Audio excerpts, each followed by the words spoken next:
প্রিয় শিক্ষার্থীরা, নবম শ্রেণীর ছাত্রছাত্রীরা, তোমাদের সামনে আপ্রালি পরীক্ষা।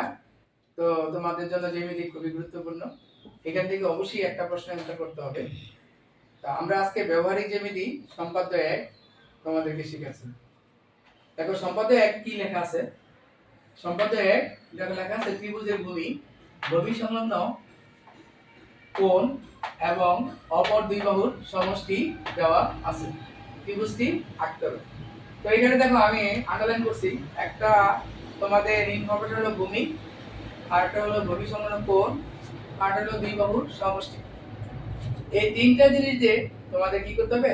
ত্রিভুজটা আঁকতে হবে। তো ত্রিভুজ আঁকার জন্য আমাদের ইনফরমেশন তাহলে কয়টা হলো? তিনটা। একটা হলো ভূমি, আমি ভূমি আঁকলাম, ভূমি, আর ভূমি সংলগ্ন কোণ, আর একটা কোণ অঙ্কন করলাম, নাম দিলাম x, আর বাকি যে দুই বাহু থাকে তার একটা সমষ্টি দেওয়া আছে s। এই তিনটা তথ্য দিয়ে তোমাদেরকে কি করতে হবে? সম্পাদ্যটা অঙ্কন করতে হবে। তো আমার কি আঁকতে হবে? ত্রিভুজ আঁকতে হবে। তো ত্রিভুজ আঁকার জন্য তোমাকে প্রথমে ভূমি নিতে হবে, তারপরে তোমাকে কোণ নিতে হবে, তারপরে দুই বাহুর সমষ্টি s নিতে হবে। তো আমরা জানি যে একটা ত্রিভুজে কয়টা বাহু থাকে? তিনটা। তো তার মধ্যে ভূমি দেওয়া আছে আর বাকি দুইটা বাহুর যোগফল দেওয়া আছে s। বাকি দুই বাহুর যোগফল কি রকম হয়? ধরো আমরা জানি যে এটা একটা ত্রিভুজ, এই ভূমি এটা দেওয়া আছে, আর বাকি একটা বাহু একটা বাহু, এই দুইটা যোগফল দেওয়া আছে। অর্থাৎ এটা যদি 2 হয়, এটা যদি 3 হয়, তাহলে 2 লাগে 3 যোগ করলে কত হয়? 5। তাহলে আমার এই s এর মানটা হবে কত? 5। তো এরকম এখানে যদি 4 হয়, এটা যদি 3 নেয়, তাহলে হবে কত? 7।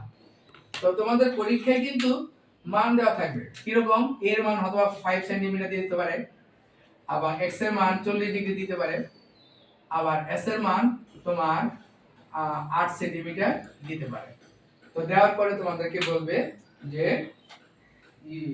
ত্রিভুজটি অঙ্কন করো। এখন ত্রিভুজটা যদি তোমার অঙ্কন করতে হয়, তাহলে এই তিনটে ইনফরমেশন দিয়ে তোমাদের কি করতে হবে? একটা ত্রিভুজ অঙ্কন করতে হবে। ত্রিভুজ যখন তুমি অঙ্কন করবা, তখন তোমার কি করবে? তোমার পছন্দ মতো যে কোনো একটা রেখা অংশ নিবা। কি নিবা? রেখা অংশ নিবা। যদি এই বি আর ই এভাবে লেখো তাহলে রেখাংশ হবে, আর এখানে তুমি এরো চিহ্ন দাও তাহলে হবে রশ্মি। তাহলে বিই রশ্মি হবে। রশ্মি তোমরা জানো একটা প্রান্ত বিন্দু থাকে আর একটা প্রান্ত বিন্দু থাকে না, এটাকে রশ্মি বলে। তাহলে আমরা বি যে কোনো রশ্মি নিলাম। বি থেকে প্রথমে তুমি এই বাহুটা কম্পাস দিয়ে কাটবা। আমার হাতে কম্পাস নাই, তো তোমরা এটা কম্পাস দিয়ে যেটুকু মারবা 5 সেন্টিমিটার, এই 5 সেন্টিমিটার তোমরা কেটে নিবা বিসি অংশ। বিসি অংশ কাটার পর তোমরা তারপরে x কোণের দিকে আসবা। x কোণ কয় ডিগ্রি নিচে? আমরা 40 ডিগ্রি। তাহলে b বিন্দুতে x কোণের সমান করে আঁকবা। তাহলে এখানে প্রথমে x বিন্দুকে কেন্দ্র করে কম্পাস দিয়ে এখানে একটা চাপ আঁকবা, তাহলে ঠিক এখানে একটা চাপ দিবা। দেওয়ার পর দেখো এখান থেকে এখানে যতটুকু এতটুকু আবার কম্পাস দিয়ে মাপবা, মেপে এখান থেকে তুমি এটা এখানে চাপ দিয়ে এই সোজা তুমি কোণ এঁকে ফেলবা। এটার নাম আমরা দিলাম f। তাহলে আমরা প্রথমে কি করলাম? বি থেকে এ বাহুর সমান করে বিসি অংশ কাটলাম, এরপরে বি বিন্দুতে x কোণের সমান করে সিবি এফ কোণ আঁকলাম। তাহলে আমার এই বাহুটা কিন্তু আমরা এঁকে ফেললাম এবং x কোণটা কিন্তু আমার আঁকা হয়ে গেল। এখন আমার থেকে গেল সমষ্টি s এর মান। s আমরা কয় সেন্টিমিটার নিছি? 8 সেন্টিমিটার। এই s এর সমান করে আবার এই বি বিন্দু থেকে এখানে তুমি বিডি অংশটা কেটে দিবা। তার মানে বিডি অংশ হলো আমার 8 সেন্টিমিটার। তো 8 সেন্টিমিটার কাটার পরে তুমি এখন সি এর লাগে ডি যোগ করে দিবা। স্কেল দিয়ে সি এর লাগে ডি যোগ করে দিবা।